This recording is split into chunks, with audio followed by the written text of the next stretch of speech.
আজকে বানাবো মাছের ঝোল লাউ দিয়ে। লাউটা এরকম বড় বড় করে কেটে নিয়েছি।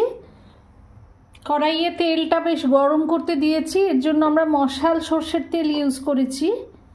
এবার মাছগুলো ভাজতে দিয়ে দেব।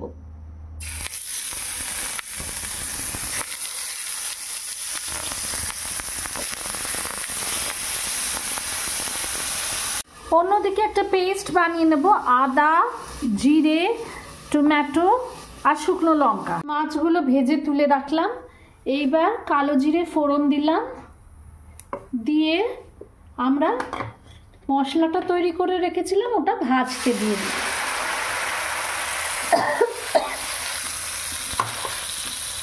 মশলাটা ভাজার সঙ্গে সঙ্গে লাউটাও দিয়ে দিলাম।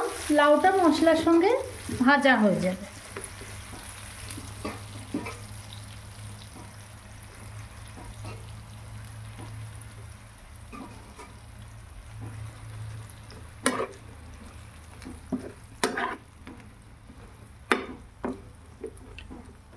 এবার এতে দেব নুন আর হলুদ। নুন হলুদ দিয়ে আমরা এটা কিছুক্ষণ ভাজতে বসিয়ে দিলাম, যতক্ষণ না তেলটা ছেড়ে যায় মশলা থেকে। এইবার মশলাটা খুব ভালো করে কষে নিলাম লাউ দিয়ে। এবার মাছগুলো এর মধ্যে দিয়ে দিলাম, দিয়ে দেবো অল্প জল, তারপরে দেব গরম মশলা। জল দিলাম।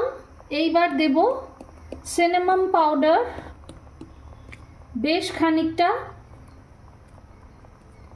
এর জন্য আমরা এমএমএস সিনামন পাউডার ইউজ করেছি। এবার আমরা এটা ঢাকা দিয়ে রেখে দেব যতক্ষণ না ঝোলটা ফুটছে এবং লাউটা ভালোভাবে সেদ্ধ হচ্ছে।